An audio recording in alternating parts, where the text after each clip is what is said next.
Hey, everybody. Welcome to the Bible Difficulties and Answers podcast. I'm your host, Lance Smith, and it's Tuesday, Contradictions Day, folks. Buckle up because we're diving into a biblical puzzle that's got Christians more twisted up than a garden hose after a backyard barbecue. And that's, should Christians pray in public? The Skeptic's Annotated Bible throws Matthew 6, 5-6 from the New Living Translation into the mix like a curveball. It says this: when you pray, don't be like the hypocrites who love to pray publicly on street corners and in the synagogues where everyone can see them. I tell you the truth, that is all the reward they will ever get. But when you pray, go away by yourself, shut the door behind you, and pray to your Father in private. Then your Father, who sees everything, will reward you. Sounds like Jesus is saying, keep your prayers hush-hush, people. But then you've got verses like 1 Timothy 2:8 and John 11:41-42 waving glow sticks for public prayer. So is this a scriptural tug of war? Or are we just missing the big picture? Let's unpack this like a picnic basket at a summer potluck. Carefully, but with plenty of fun. Before we get cooking, let's reel you in with some questions to make your brain hum like a fan on a hot Georgia afternoon. Ever felt like a fish out of water when someone asked you to pray over tacos at a packed diner? Or maybe you've heard someone launch into a prayer so loud, it sounds like they're trying to win a Grammy for devotion. Did it stir your soul or make you want to duck under the table? What if the Bible's saying public prayer is cool sometimes, but other times it's just spiritual showboating?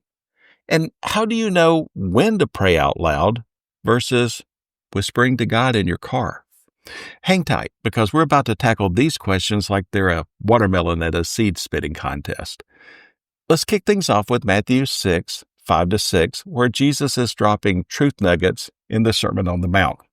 He's calling out the hypocrites, those religious hotshots who pray on street corners and in synagogues to rack up social cred.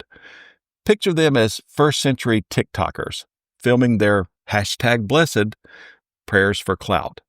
Jesus says their reward is the applause they get right then, nada from God. Instead, he tells his followers to pray in private, behind closed doors, where it's just you and the Almighty.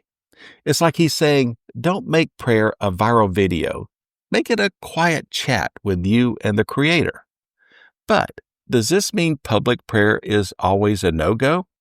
Hold your lemonade, because the Bible's got more surprises than a piñata at a kid's birthday party. Now, let's swing over to John 11:41-42, where Jesus is about to pull off a miracle that's pure dynamite, raising Lazarus from the dead. Before he does, he prays out loud in front of a crowd. Father, I thank you that you have heard me. I know that you always hear me, but I said this for the benefit of the people standing here, that they may believe that you sent me. Bam! Jesus is praying in public, not to strut his stuff, but to point the crowd to God's power. It's like he's saying, this prayer's for the folks watching, so they know who's calling the shots. Then we've got 1 Timothy 2:8, where Paul says, I want the men everywhere to pray, lifting up holy hands without anger or disputing. Everywhere sounds like it covers the town square, not just your bedroom. So we've got Jesus slamming showy prayer, but also praying publicly himself, and Paul giving a high five to prayer in all sorts of places. Is the Bible doing cartwheels, or is there a thread stitching this together? Think of the Bible like a cookbook for a church potluck. You don't just chuck ingredients into a dish. You need to know the context and the purpose. Matthew 6 is about the heart of a prayer. Jesus is targeting the motive, not the setting. He's saying, don't pray to win the spiritual popularity contest. But in John 11, his public prayer is about glorifying God and helping others believe. Same with Paul in First Timothy. He's talking about prayer with holy hands, meaning it's authentic, not a performance.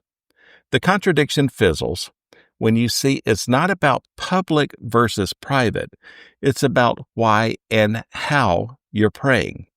It's like the difference between grilling burgers to feed your friends versus showing off your fancy barbecue skills. It's the same action, but a different vibe. Let's stack up some biblical examples to drive this home. In Daniel 6:10, Daniel prays openly in his house, windows flung wide, even though it's against the law. He's not chasing likes. He's staying faithful to God. Lion's den or bust. Spoiler, God's got his back. In Acts 4:24-31, the early church prays together publicly, asking for boldness, and the place shakes like it's got a Holy Spirit sound system. Even Jesus in Luke 11:1 is praying publicly enough that his disciples notice and say, "Teach us how to do that." These stories are like giant neon signs flashing. Public prayer's fine when it's about God's glory, not your spotlight. Now, let's get real, because I know some of you are thinking, Lance, this is great, but what do I do when my wings show up at Buffalo Wild Wings? Solid question. Public prayer can be a beautiful thing if you play it right. It can knit your community together, like a quilt at a family reunion. It can push you to grow spiritually, like watering a seedling of faith. It's a bold witness, like flying a Jesus Saves flag without that cheesy bumper sticker. It can comfort others, spark faith, or teach folks how to pray. Picture a family praying at a summer festival. Kids learn, hearts connect, and maybe a stranger thinks, that's kind of inspiring. But here's the flip side. Jesus' warning in Matthew 6 is a big old caution sign. If you're praying to look like Captain Christian, you're just a spiritual peacock, flashing your feathers for applause. So check your heart. Are you praying to talk to God or to get a, "Man, that's pious," from the booth next door? Let's break it down with some everyday scenarios. At work, a quiet prayer before a big meeting can center you, but belting one out in the break room might raise eyebrows. Keep it subtle, unless it's a faith-friendly crowd. At school, a student might pray silently before a test, or join friends at a see you at the pole event. Just make sure it's about God, not Instagram. At a family reunion, praying over a meal can unite everyone. But if half the table's not Christian, maybe keep it short and inclusive to avoid awkward vibes. The key, match your prayer to the moment and keep your heart locked on God. To dig deeper, let's borrow some wisdom from the smart folks, because I'm not just tossing this together like a fruit salad. A 2024 article, Voices United, The Power and Practice of Praying in Public Spaces, nails it. Public prayer's a hot topic, and the Bible offers both cautions and cheers. It points to Solomon's epic temple dedication prayer in 1 Kings 8 and Jesus' intercessory prayer in John 17 as prime examples, worshipful, unifying, and God-centered. The article says to check your intentions, respect your audience, and keep it simple. It's like saying, don't turn your prayer into a fireworks show. Keep it genuine. Another piece, is public prayer biblical? From gotquestions.org adds, public prayer should be God-honoring, selfless, and based in a true desire to speak to God and not to men. If your gut's screaming nope to public prayer, that's okay. Private prayer's just as powerful. It's like choosing between texting God or FaceTiming Him. Both work if your heart's in it. Some scholars flip the script on prayer's purpose. A 2023 journal article, Prayer as Collaborative Problem Solving, sees it as a mental chat with God, like brainstorming with a divine bestie, helping you sort emotions and build grit. Public prayer, then, could be like a group huddle with God as the coach. But Ashley Cockworth's When Prayer Goes Wrong warns that prayer can be misused. like justifying horrors such as slavery. So approach it with care to keep your heart aligned. Public prayer can also spark big debates. Benjamin J. Young's 2023 article shows how the 1990s See You at the Poll movement made student-led public prayer bold but divisive, highlighting the need for sensitivity in diverse settings. John Piper's Ask Pastor John episode, How Do You Pray in Public Without Performing?, wrestles with this too. Praying at a 2023 funeral, he feared showboating, but leaned on biblical roots and humility to focus on God's glory. It's like juggling flaming torches, one slip and you're grandstanding. And what about when prayers, public or private, feel like they're hitting a brick wall? If you're a skeptic wondering why pray at all, Christians grapple with that too. Dan L. Pierce in Bon D. Latin's 2013 article, Unanswered Prayers, digs into 19 Christian books, finding writers defending God by pointing to prayers' flaws, like praying with the wrong motives, God's bigger plan, or a better outcome down the road. It's like saying your prayer didn't land because your heart wasn't aimed right, or God's got a bigger recipe in mind. For public prayer, this means praying to impress the crowd might leave you feeling empty because it's not really aimed at God. So, how do we tie this up like a ribbon on a mason jar of sweet tea? Christians, you're not stuck in your prayer closet, nor are you required to pray on a jumbotron. The Bible's clear as a summer sky. Public prayer is biblical when it's sincere, God-honoring, and aimed at lifting others up or glorifying Him. Think Jesus at Lazarus' tomb, or the early church shaking the room with their prayers.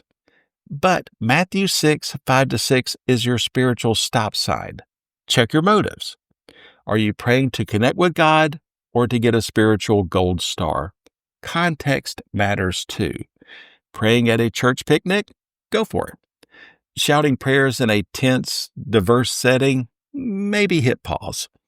Each believer's got to prayerfully discern their heart and the situation, ensuring their prayer is a love letter to God, not a resume for applause. As we wrap this up, let's chew on this. Prayer, public or private, is about linking up with the Creator, not polishing your image. It's a sacred conversation, not a stage act. Whether you're whispering in your bedroom or joining hands at a community fish fry, let your prayer be a bridge to God's heart, built with humility and love. And if you're still jittery about praying in public, relax. God hears your quiet murmurs just as clearly as your bold shouts. Keep seeking Him, keep wrestling with the tough stuff, and keep the faith. One last thought to send you off with a smile. Prayer's like a backyard barbecue. It's best when it's genuine, shared with the right folks, and focused on the good stuff, not showing off your grill. So, go pray, whether it's in your heart or out loud, and let it be a sweet offering to the one who's always listening. Oh, and here's a challenge. Have you ever prayed in public and felt it made a difference? Or bombed spectacularly? Share your story on our Facebook page and let's swap some tales. That's a wrap for the Bible Difficulties and Answers podcast. I hope this episode cooled your soul like a glass of lemonade on the summer porch. Drop a comment, share with a pal, or shoot us an email. Let's keep the chatter going on our Facebook page. Check our website for all the sources we mentioned. Episodes are ready at BibleDifficultiesAndAnswers.podbean.com. Binge like it's a peach cobbler buffet. Like, subscribe, and toss us a 5-star review on Apple Podcasts, Podbean, Spotify, or YouTube. It spreads the word like handing out free popsicles at a July 4th parade.